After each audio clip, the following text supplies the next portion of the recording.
Warning: this video talks about suicide and grooming. If you find any of these topics uncomfortable, please stop watching this video. Have a lovely day. I care about you.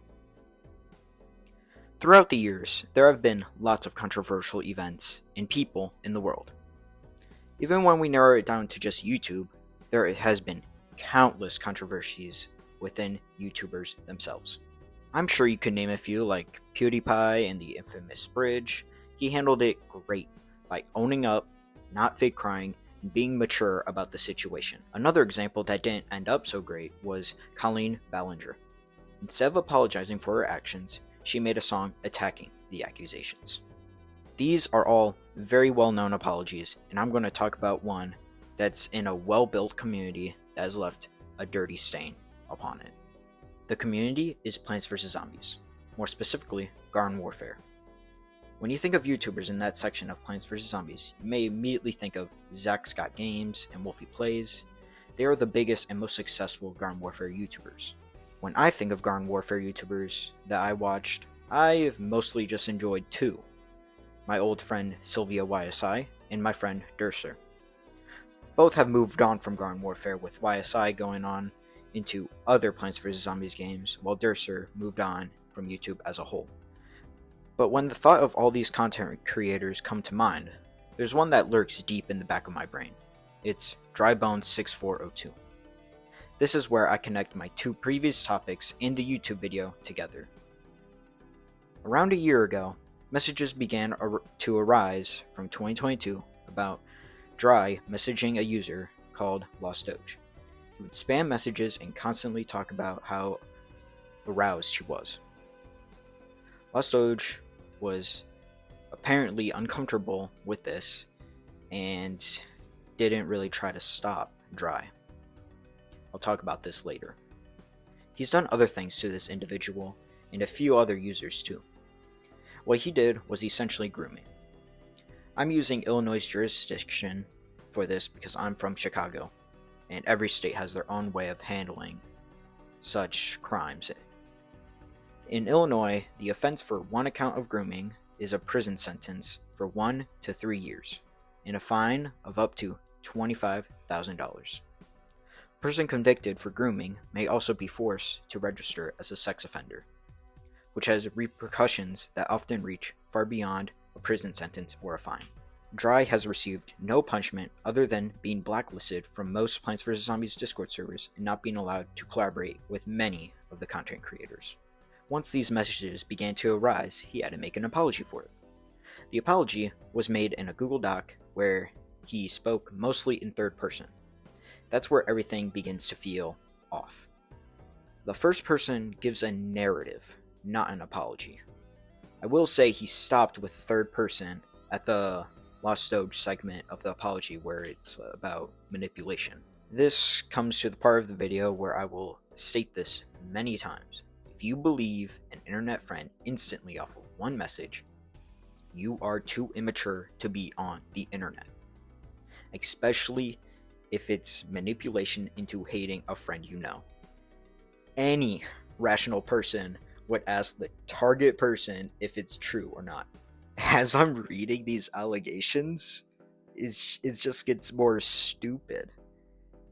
No one thought about just talking it out, and people thought it was important enough to make Dry apologize for it. The Garden Warfare fanbase never ceases to surprise me with dumb stuff like this. When he finally writes about the grooming allegations, he repeatedly blames his age for acting like that. This is where the immaturity comes into play again for both Dry and Lost Doge. Dry keeps saying sexual jokes while Lost Doge doesn't tell him that he is uncomfortable.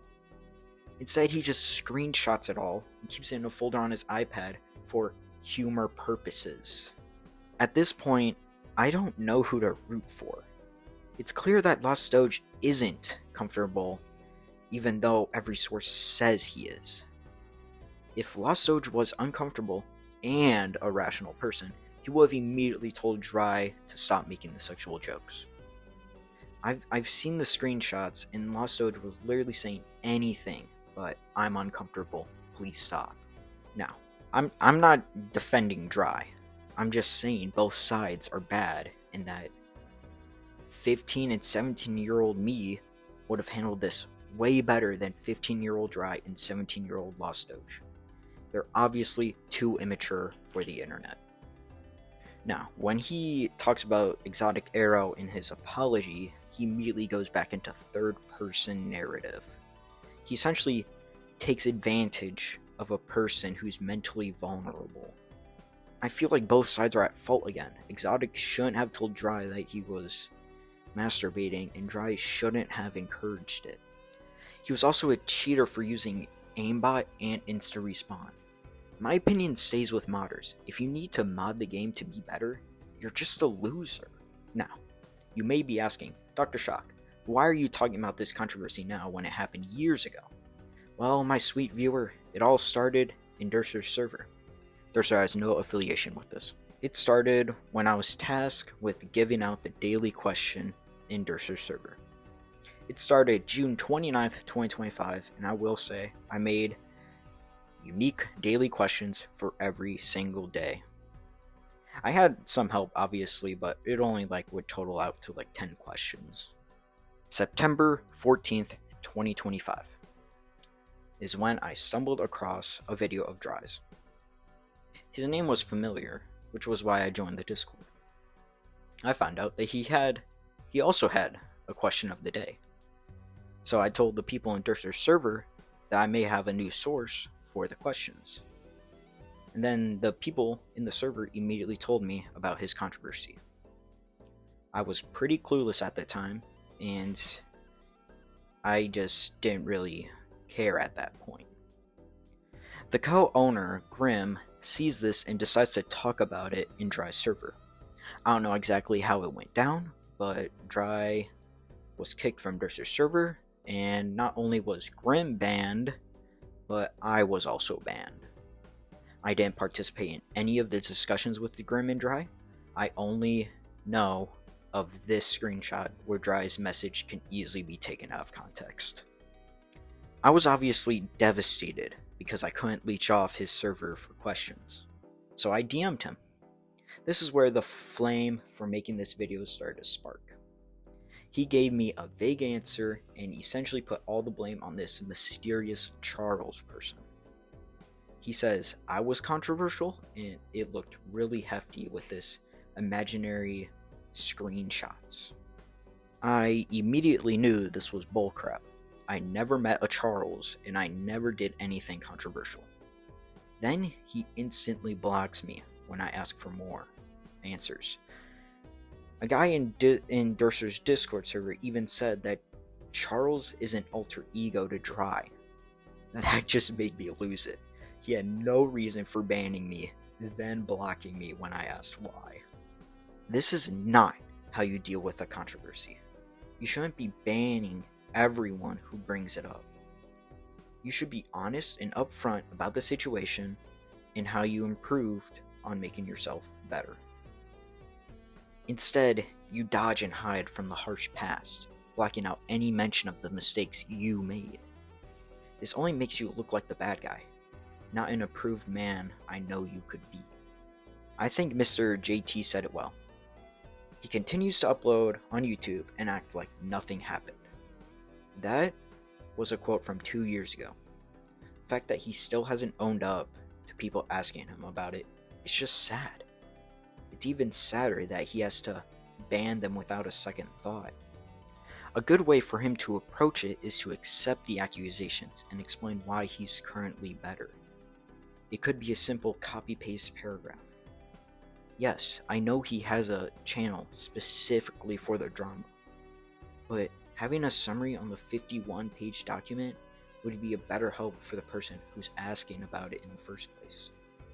Even just forwarding the document to help them is better than just flat out banning them instantly. He handled this controversy rather poorly with his third-person narratives, long drawn-out Google Doc, and harsh repercussions for someone mentioning the past. This genuinely surprised me when I saw he still had fans in his Discord.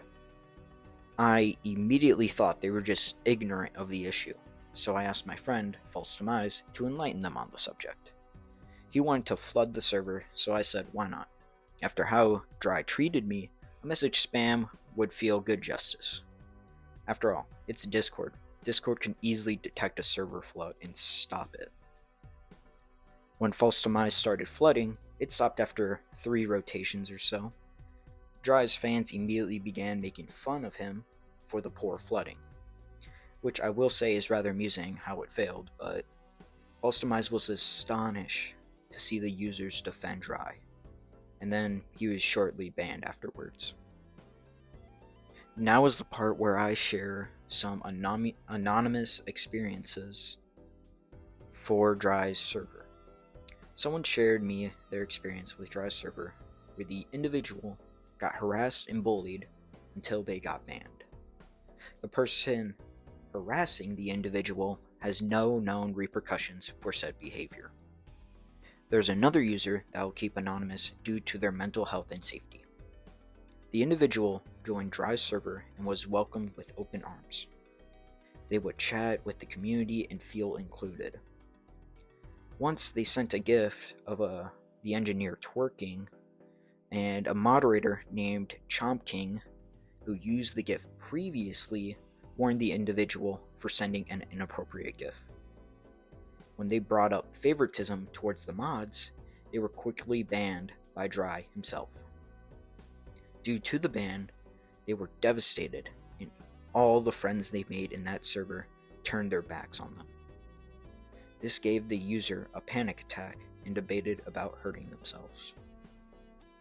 The individual was so depressed they struggled to even get out of bed in the morning, often skipping days of school. Dry has built a community of corruption. Loyal fans that will believe his point of view without a second thought. It sickens me how some of these people have access to the internet. Time to wrap the video up. I'm a fan of Jidion. I love his work and I'm glad to see what he does. When I hear Dry's voice, I can imagine him standing out on his own lawn with Jidion, hearing Dry's pedo stutter as he tries to explain why he wanted to meet a minor. This is being uploaded on Dry's birthday. I would say happy birthday, but his ego is way too big, which is why I'm uploading it on his birthday. Special thanks to Dry's alter ego Charles, and I will probably upload more Contest of Champions videos soon.